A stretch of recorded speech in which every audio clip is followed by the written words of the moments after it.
Good morning everyone, मैं sir five गौशाला and आप देख रहे हैं आपका चैनल गौशाला यूनिवर्सिटी ऑफ फिजिक्स में आपका स्वागत है। एंड आज मैं डिस्कस करने वाला हूँ एक बहुत ही important topic which is that relation of R and F, radius of curvature and focal length के बीच का रिलेशन क्या होता है। So let's see, radius of curvature and focal length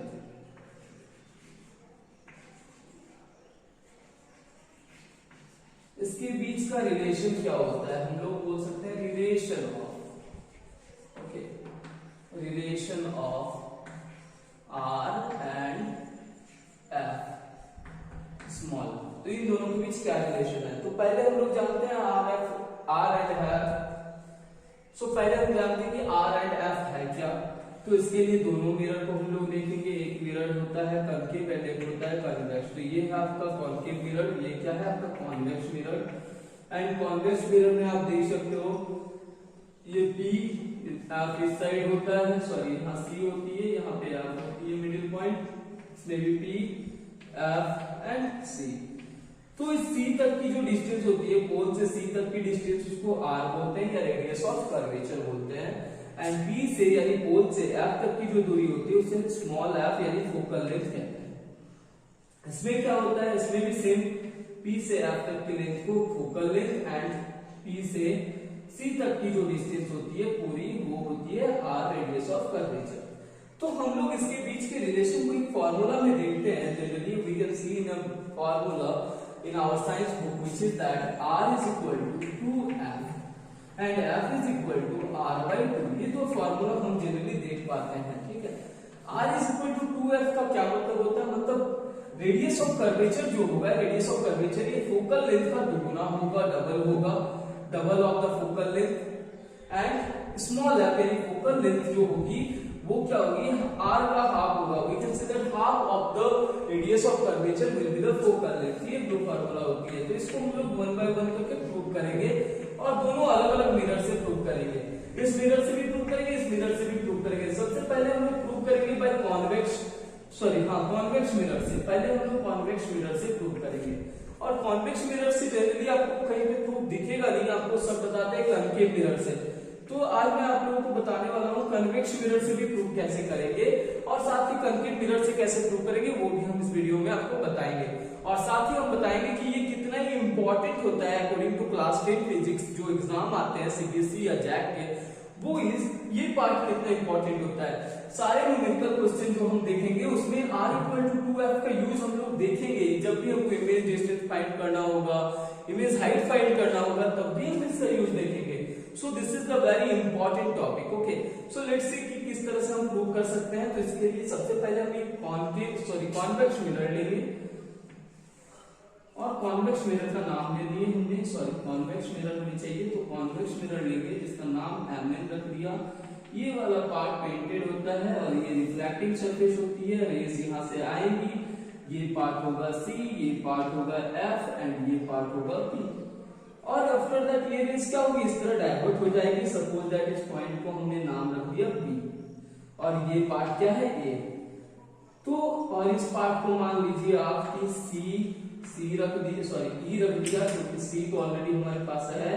और इसमें एक नॉर्मल इससे पास होगी जो क्या होगी, नॉर्मल C से होकर यहाँ पे सपोज दैट C को थोड़ा पॉइंट इधर कर लेते हैं क्योंकि अपने मेजरमेंट के अकॉर्डिंग आप कर सकते हो, बाकी हमारी सुविधा के लिए हम थोड़ा C को इधर खिसका लिया, आप नहीं करोगे, आप मेजरमेंट कर लोगे।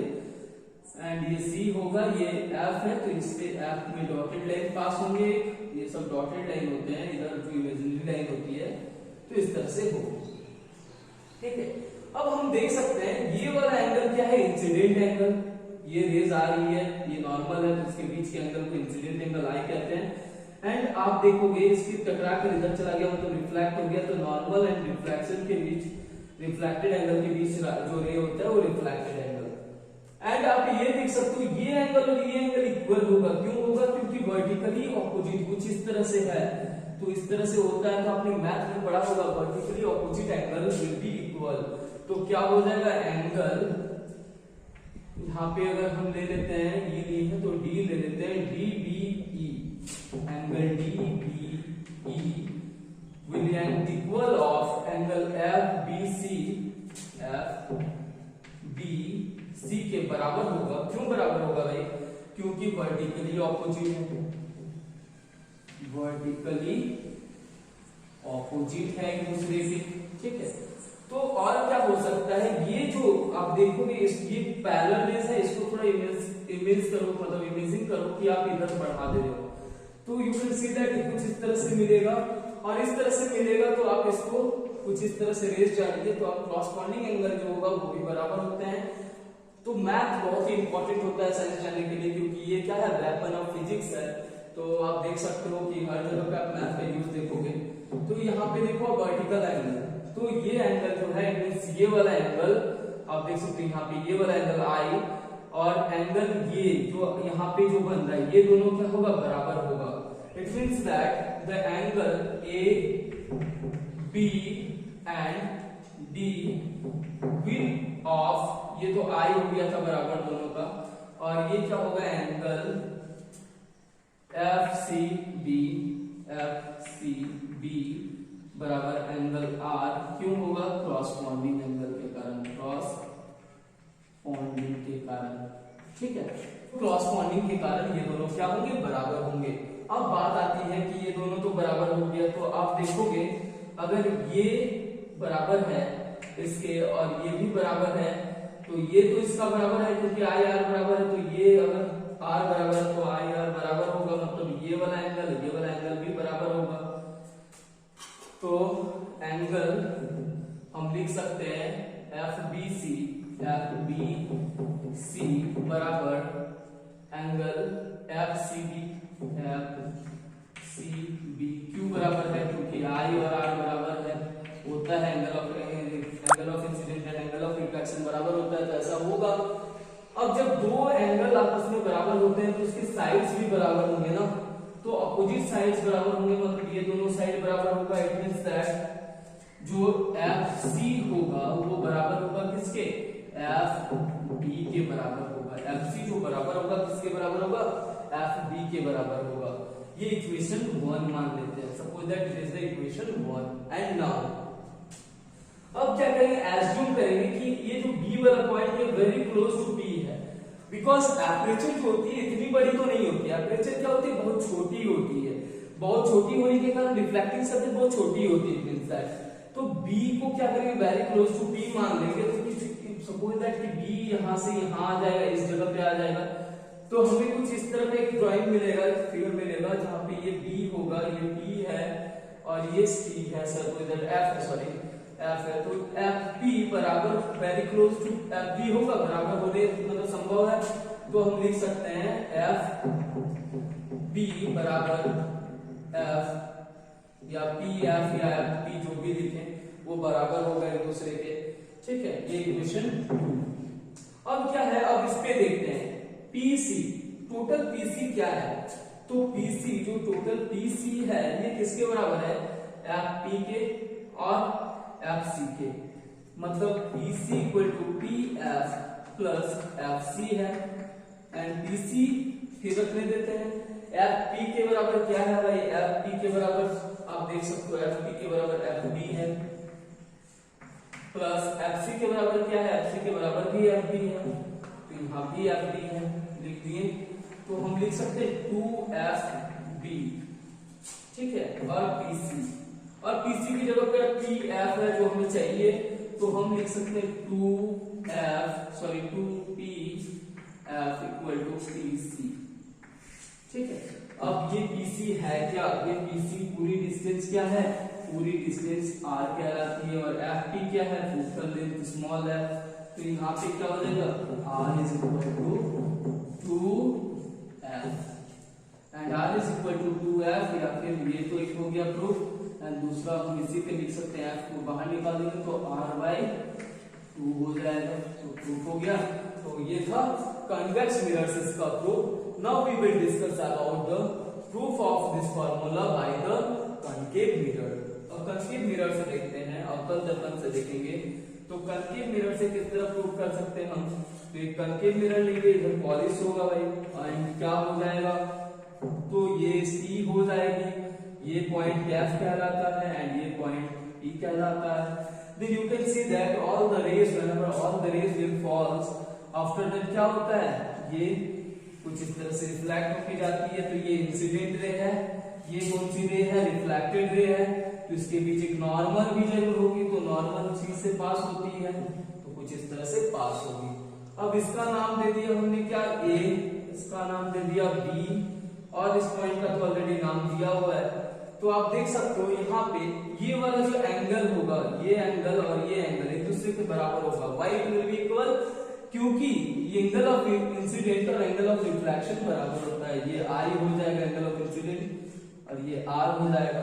तो क्या बोल सकते हैं, हम बोल सकते हैं एंगल ए बी सी बराबर, आप देख सकते हो एंगल सी बी एफ, क्यों, because I is equal to R, थोड़ा शॉर्ट लिखते हैं, angle of incident is equal to angle of reflection, ये तो बराबर हो गया।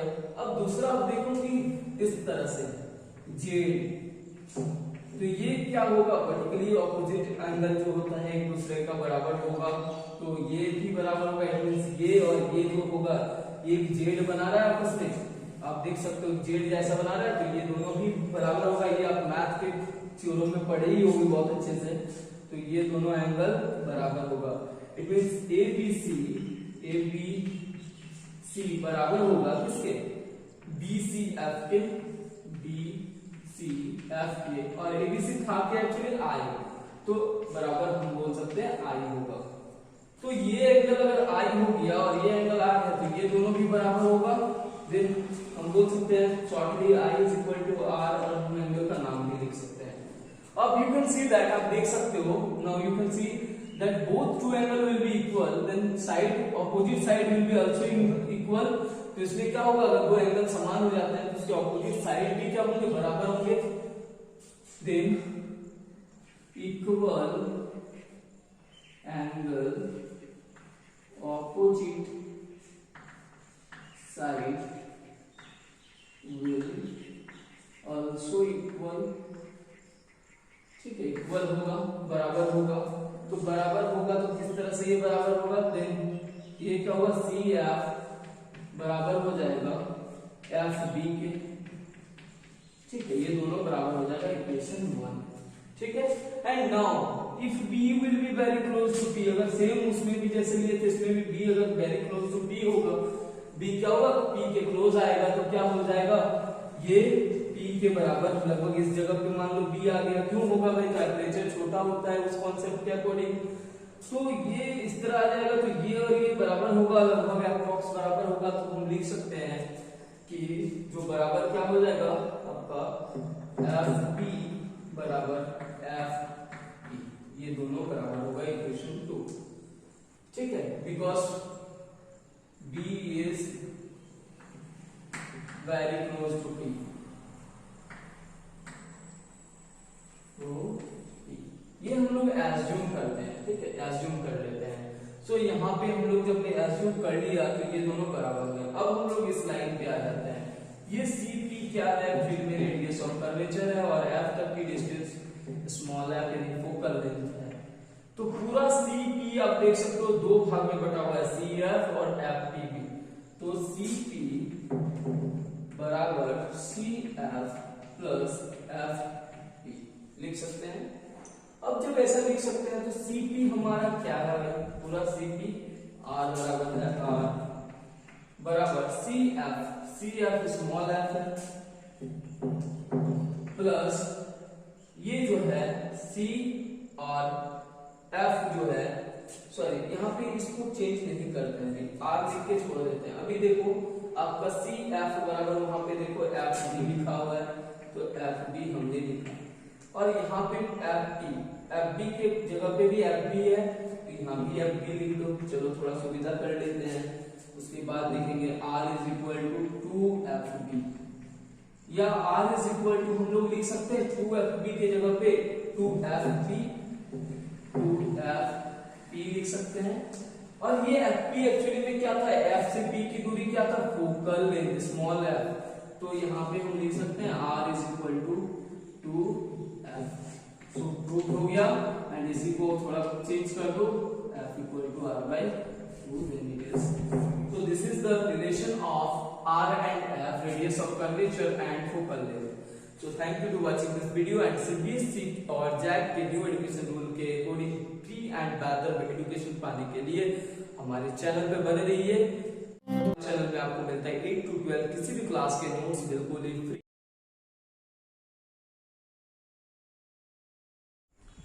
इसके लिए आपको सब्सक्राइब एंड लाइक बटन पर क्लिक करना है। Thank you.